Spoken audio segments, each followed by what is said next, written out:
প্রথমেই আমি আপনাদের একটি স্ট্যাটাস শেয়ার করছি অন্নপূর্ণা যোজনার।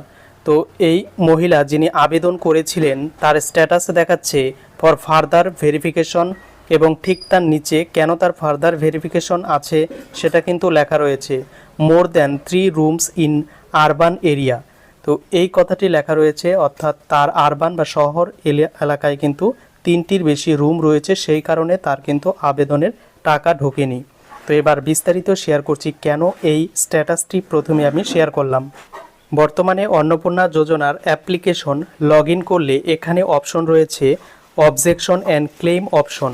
তো এখানে আমি যখন ক্লিক করব তখন কিন্তু অবজেকশন জানানো যাবে এবং কিন্তু ক্লেম করা যাবে। তো আমি অবজেকশন জানানোর জন্য এখানে অবজেকশন এগেনস্ট সামন, অর্থাৎ কেউ ভুলভাবে টাকা পেয়েছে তার এগেনস্টে আমি কিন্তু এখানে অবজেকশন করব। তো এখানে যখনই ক্লিক করব তখন কিন্তু এই ইন্টারফেসটা এখানে ওপেন হবে। এখানে চেয়েছে যার বিরুদ্ধে বা অবজেকশন করতে চাইছে তার নাম, তার ফাদার্স নেম, তার এখানে ডিস্ট্রিক্ট রুরাল নাকি আরবান এগুলো সিলেক্ট করতে হবে। এরপর কোন ব্লক সেই ব্লক কিন্তু সিলেক্ট করতে হবে, এবং গ্রাম পঞ্চায়েত কোন গ্রাম পঞ্চায়েত সেটা কিন্তু সিলেক্ট করতে হবে। এবং এখানে বলা রয়েছে application number against which objection being raised. তো প্রথমত বলা হয়েছে যার এগেনস্টে করব তার অ্যাপ্লিকেশন নম্বর এখানে চেয়েছে, অর্থাৎ আমি তার অ্যাপ্লিকেশন নম্বরটি কিভাবে পাবো এই বিষয়টা কিন্তু ক্লিয়ার নয়, অর্থাৎ তারা কিন্তু অ্যাপ্লিকেশন কখনোই দেবে না অবজেকশন করানোর জন্য। এবং তার থেকেও বড় প্রশ্ন, এখানে অবজেকশনের যে কারণগুলো দিয়েছে সেই কারণগুলোর সম্পর্কে খুবই গুরুত্বপূর্ণ কয়েকটি বিষয় এখানে তুলে ধরছি। প্রথম বলা হয়েছে applicant does not reside within West Bengal, অর্থাৎ তিনি পশ্চিমবঙ্গের বসবাসকারী না।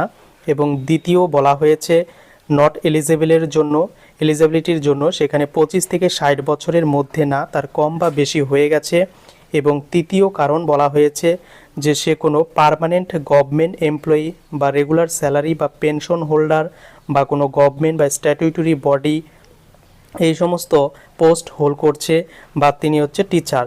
এবং চতুর্থ অপশন রয়েছে অ্যাপ্লিকেন্ট পেইস ইনকাম ট্যাক্স, অর্থাৎ ইনকাম ট্যাক্স তারা পে করে। এই 4টি অপশনে কিন্তু অবজেকশন করা যাবে। কিন্তু এখানে মজার ব্যাপার হলো যে বর্তমানে ম্যাক্সিমাম মানুষেরই আবেদন রিজেক্ট করেছে 3টির বেশি আরবান এলাকায় ঘর থাকার জন্য। কিন্তু দেখা গেল যাদের আরবান বা রুরাল এরিয়ায় 3টির ছাদ বিশিষ্ট ঘরও রয়েছে, তারা 3টি রুম আছে কিনা সেখানে নো করে অ্যাপ্লিকেশন করেছে এবং তাদের টাকাগুলিকে দেওয়া হয়েছে এবং তাদের অ্যাপ্লিকেশন অ্যাপ্রুভ রয়েছে। কিন্তু যখন তাদের বিরুদ্ধে এখানে অবজেকশন জানাতে যাব, তো এই 4টি অপশনের মধ্যে কোন 4টি অপশন সিলেক্ট করব? এখানে তো 3টির বেশি রুম অপশন এখানে নেই, তাহলে তারা কি যোগ্য? অর্থাৎ যাদের অ্যাপ্লিকেশন 3টির বেশি রুম থাকার কারণে বাতিল করে দেওয়া হলো, কিন্তু এখানে আবার যখন অবজেকশন করতে যাচ্ছি সেখানে 3টি রুম কারোর যদি থাকে তাহলে আমি কি করে অবজেকশন জানাবো? অর্থাৎ তারা যোগ্য।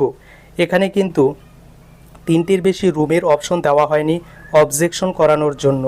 তাহলে যারা আবেদন করেছে টাকা পায়নি, তাহলে তারা কি দোষ করলো? এখানে কিন্তু একটা বড় প্রশ্ন চিহ্ন থেকে যাচ্ছে। তো এখানে রিমার্কসে ক্লিক করে এখানে কিন্তু ফাইনাল সাবমিট করে দেওয়া যেতে পারে। তো এখানেই হচ্ছে বড় প্রশ্ন, যদি 3টির বেশি রুমের জন্য টাকা দেওয়া না হয় তাহলে অ্যাপ্লিকেশন অবজেকশন করানোর জন্যও কিন্তু সেখানে 3টির বেশি রুম আছে এই অপশনটি দেওয়া উচিত ছিল। তো এই বিষয়ে কারা কারা একমত কমেন্ট করে জানাতে ভুলবেন না।